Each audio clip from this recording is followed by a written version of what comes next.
Hello, everyone, and welcome back to English with James.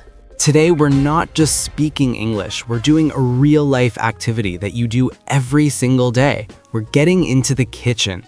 That's right. Stop using basic verbs like make food. By the end of this video, you will have mastered professional cooking terms, learned how to describe a simple recipe, and you'll know exactly what to say to sound fluent when talking about your dinner. That's our big payoff. Let's go. What is the first thing we need to do to start cooking? Great question, James. Before we start, we need to talk about the basic kitchen tools. You need a pan, which is flat, or a pot, which is deep, and of course, a knife. I know knife, but what about the action? When I cut an onion, what is the best verb? If you cut something into small, regular pieces, the verb is chop. I need to chop the vegetables for the soup. Say it with me, chop. Chop. Okay, I will chop the carrots and the potatoes. What about when I make salad dressing? That's a great example of our next verb, whisk. When you rapidly mix liquid ingredients with a special tool, a whisk, it's called whisking. You often whisk eggs or salad dressing. So I chop the onion and whisk the dressing. Got it. That sounds much better than cut small. It does. But wait, what if you want the pieces to be extremely tiny, smaller than chopping? I don't know. Is there a specific word for very small pieces?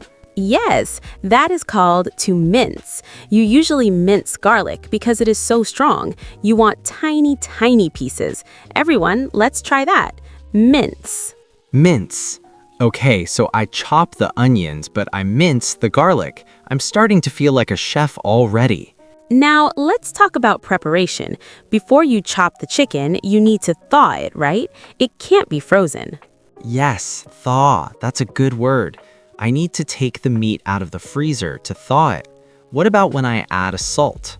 That's seasoning. When you add salt, pepper, or herbs to improve the flavor, you season the food. I always season my steak with garlic and rosemary. Ah, season. So when the food tastes great, it is well seasoned. Exactly. Now, let's look at the stove.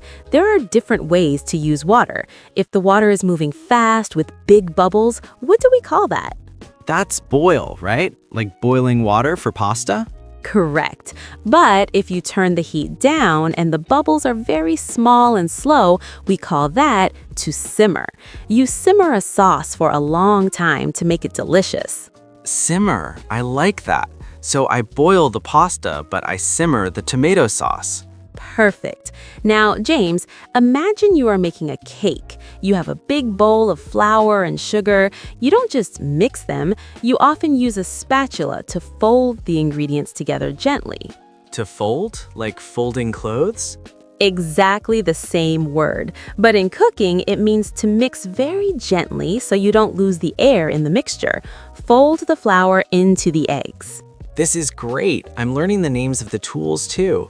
Spatula, whisk, pan, and pot. What about the thing I use to drain the water from my pasta? That is a colander. You pour the pasta into the colander to separate the water. Colander. That's a tricky one. Let me repeat that. Colander. Now, temperature is key. We have verbs for different heat levels. If you put something in the oven, you bake it. If you use a pan on the stovetop with a little oil, you sauté the vegetables quickly. It's a fast, hot way of cooking. That's a professional word, sauté. I love to sauté spinach. Do you sauté vegetables before you put them into the soup pot? Often, yes, it adds more flavor. Now, let's talk about the opposite of sautéing. What if you put something in the oven at a very high heat to make the top brown and crispy? Is that still bake? We actually call that to broil. Bake is for the whole item, but broil is high heat from the top. Oh, like melting cheese on top of a dish. I broil the cheese. Spot on. You're improving already. Now, James, I have a high-value tip that will make you sound like a native speaker in the kitchen. I'm ready. Give me the secret. The first is, if a dish is unsuccessful or overcooked, we say you botched it. Botched it? Oh no, I botched the cake. Yes, it means you completely messed it up. But the best secret is for saving time. Professional chefs don't say preparation time, they use the French phrase mise en place. Mise en place? What does that mean? It means everything in its place. It's the process of getting all your ingredients pre-measured, chopped, minced, and ready before you start to cook. Wow, so I need to do my mise en place before I start to cook dinner. That's a great tip. It is. It shows true fluency. You have to do the chopping and seasoning before you start to bake or sauté. Let's do a quick role play, Rebecca. I'm going to describe making a simple stir fry using these words. I love it. Go ahead. Okay, first I do my mise en place, I thaw my shrimp, then I mince the garlic and chop the bell peppers. I put my pan on the stove and sauté the shrimp with some seasoning. Excellent. And what about the sauce? I whisk the soy sauce and ginger in a small bowl, then I pour it in and let it simmer for 2 minutes. James, that was perfect. You used every word correctly. You even remembered to whisk and simmer. It feels much more natural than just saying I cut the food and heat it up. It really does. One last thing. When you are finished cooking and the food is on the table, we don't just say eat, we often say dig in. Dig in, I like that. It sounds very friendly and hungry. It is. So to recap, we went from cut to chop and mince, from make food to sauté, bake, or broil, and we learned the secret term mise en place. That's a huge amount of progress. Absolutely. You are now equipped with B1 to B2 vocabulary for the kitchen. Remember, the best way to practice this is to talk through a simple recipe as you make it.